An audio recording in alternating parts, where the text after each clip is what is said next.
You need to account for this.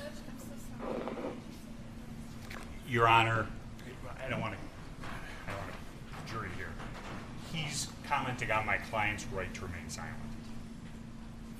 No, Your Honor. I am making the point that after hearing everything in the case, now he's tailoring his story to what has already been introduced.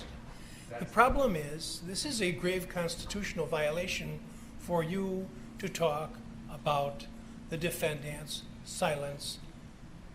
And that is, and you're right on the borderline, and you may be over, but it better stop. Understood. This is, I can't think of the case, the initial case on it, but it's this is not permitted. All right, ask the jury to come in, please. Your Honor, Mr. Binger is either forgetting the court's rulings or attempting to provoke a mistrial in this matter. He knows he can't go into this, and he's asking the questions. I asked the court to strongly admonish him, and the next time it happens, I'll be asking for a mistrial with prejudice. He's an experienced attorney, and he knows better. Mr. Binger? First of all, Your Honor, this was the subject of a motion. I'm well aware of that. And the court left the door open. For me, not for you. My understanding of You should have come and asked for reconsideration. You did on the one motion, and in fact, I granted your motion for reconsideration. That was not our motion. Excuse me. I did. I granted. We did not move to reconsider. That was their motion. We have not filed any motions to reconsider in this case. That was their motion for reconsideration, which I denied. But I said I denied it, or I indicated a bias towards denial is what I did. Held it open with a bias towards denial.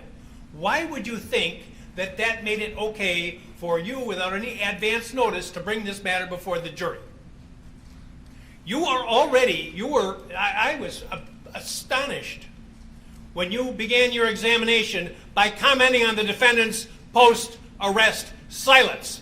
That's basic law. It's been basic law in this country for 40 years, 50 years. I have no idea why you would do something like that. And it gives, well, I'll leave it at that. So I don't know what you're up to. May I respond? Yes. We filed an other acts motion on this exact issue because, in my mind, and I argued this, it is identical to what was going on the night of August 25th, in the sense that the defendant was using this exact same weapon. He was using it in a manner to try and protect property. No, he wasn't. Your Honor, with all due respect, I'm not going to rehash the motion. That's absolutely untrue. No. Your arguments of record, my comments are of record, and why I ruled as I did is of record. There's nothing that I heard in this trial to suggest anything's changed. Even if you're correct in your assumption that you know more than I did at the time, you should have come to the court and say, I want to go into this. Why you would think that you could go into it without any advance notice to the court, I don't understand that. And as the defense is pointing out, you're an experienced trial lawyer, and this should not have been gone into. Your Honor, there have been things in this case, testimony in this case, that I believe opens the door to this. For example, the defense has introduced evidence that the defendant pointed a gun at a man wearing yellow pants because that person was on a car on the car source lot. Now, there's no justification that I can think of why the defendant would point that gun at someone. The defendant has just testified this morning that he agreed with that person in the yellow pants, that he pointed the gun at him. He said, I was joking when I said that to the guy in the yellow pants, but he said, he's acknowledged that he told the person in the yellow pants, yeah, you're right. I did point a gun at you when you were sitting on a car. He said, I did. That's what he Exactly. testified. So he's agreeing. May I finish, please? I'd like to have a chance to make a record, if I could, without being interrupted, if that's okay. He has mentioned that he's acknowledged that he's used this gun to protect property. He's also just acknowledged that he knows he can't do that. I am attempting to impeach him now with the prior August 10th incident, 15 days prior involving the same gun where he is threatening to use that gun to protect property. It goes... He didn't have the gun with him. Your Honor, he is saying he wished he did so he could shoot people. You know, there's a lot of difference between commenting about something when you haven't got a gun and threatening someone when you do. You know, it's interesting, Your Honor, because the entire defense theory in this case is Joseph Rosenbaum, who was unarmed. I want you to tell me what the defense theory of the case is. I want... May I respond to what you just said, Your Honor? I'd like to respond to what you just said. Slow down, please. I apologize, Madam Court Reporter, but I'd like to try and make a record without anyone interrupting me, if that's okay. I believe that there is a central part of this case that Mr. Rosenbaum is making threats that he has no ability to carry out. So, to your point, Your Honor, you're arguing that this August 10th incident, one aspect of why you don't believe it's relevant is the defendant didn't have the gun with him. This case is about someone who didn't have a weapon, and yet the jury is being told because of those threats, that means the defendant has to defend himself. So, with all due respect, Your Honor, mere verbal threats have already been shown to this jury and used as a basis for someone's subsequent actions. I am attempting, with the defendant, to use his mere verbal threat on August 10th, 15 days prior, that he's going to shoot shoplifters with his AR-15 to impeach the defendant in a murder trial. I would ask the court's forbearance to do that. I apologize, Your Honor. You're right. I probably should have brought this to your attention earlier. I may have misunderstood your ruling because I thought your ruling was if the evidence in this case made that more relevant, you would admit it or at least consider it an admittance. I believe, based on the evidence that we've heard, and more specifically exactly what the defendant said earlier about admitting pointing a gun at someone who was merely jumping or sitting on a car, that the door is open now to this testimony. And I continue to believe that his state of mind, his intent, his belief as to self-defense is the core of this case. That was the basis for my motion. You were strongly inclined against it. I understand that. But now we're in the middle of trial, and there's been a lot of evidence that's come in that I think makes this relevant. So I'm attempting to impeach the defendant on his beliefs. I believe I'm entitled to impeach the defendant on his beliefs and on his statements. I'm going to interrupt you now because you're talking about his beliefs. I think that's what they call... His statements too, Your Honor. Because he just said, can't use deadly force, can't threaten to use deadly force to protect property. So now I'm impeaching him on that. Your Honor, the court has seen no reason to change its ruling.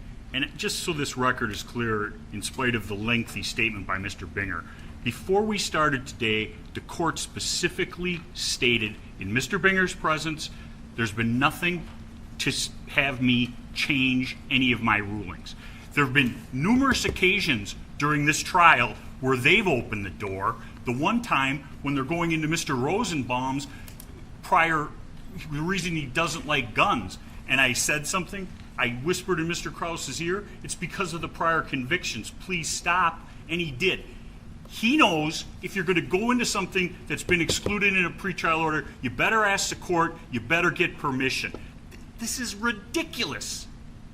It wasn't excluded, Your Honor. You know why it was excluded in the first place? Because it was propensity evidence. That is exactly what 90404 is designed to prevent. You're talking about his attitudes. His attitude is he wants to shoot people.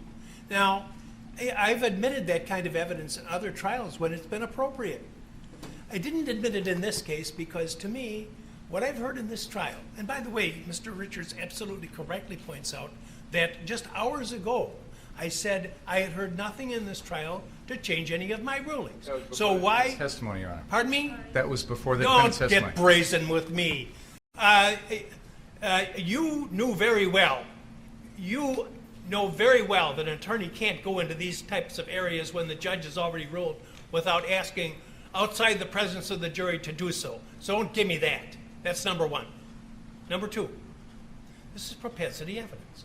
I said at the time that I made my ruling, and I'll repeat again now for you, I see no similarity between talking about wishing you had your AR gun, which you don't have, so that you could fire rounds at these thought to be shoplifters, And the incidents in these cases, which are not, there's nothing in your case that suggests the defendant was lying in wait to shoot at somebody or reflecting upon the shooting for a vast amount of time. Every one of the incidents involves matters that involve seconds in time. So I commented at the time, I don't see the similarity, and I don't see the similarity now. If it's not similar, that's the whole rule. Those are all the exceptions to 90404. Check the authorities, Wigmore and evidence, Judge Weinstein, Colonel McCormick. It's the prior act has to bear the signature of the accused, or it has to be so similar as to suggest it's a common plan or something like that. You have an incident where he's making comments about some alleged shoplifters versus crimes that involve instantaneous actions, whether premeditated murder or whether self-defense. That's for the jury to decide. But I don't see the similarity. I said it couldn't come in, and it isn't coming in, no matter what you think. Number two, I have to be concerned that with what Mr. Richards has said about the progress of the trial, and when you were I said you were over the line, close to or over the line on commenting on the defendant's pretrial silence, which is a well-known rule. I'm astonished that would have been an issue. So I don't want to have another issue as long as this case continues. Is that clear? It is. Thank you. I ask the jury to come back in, please.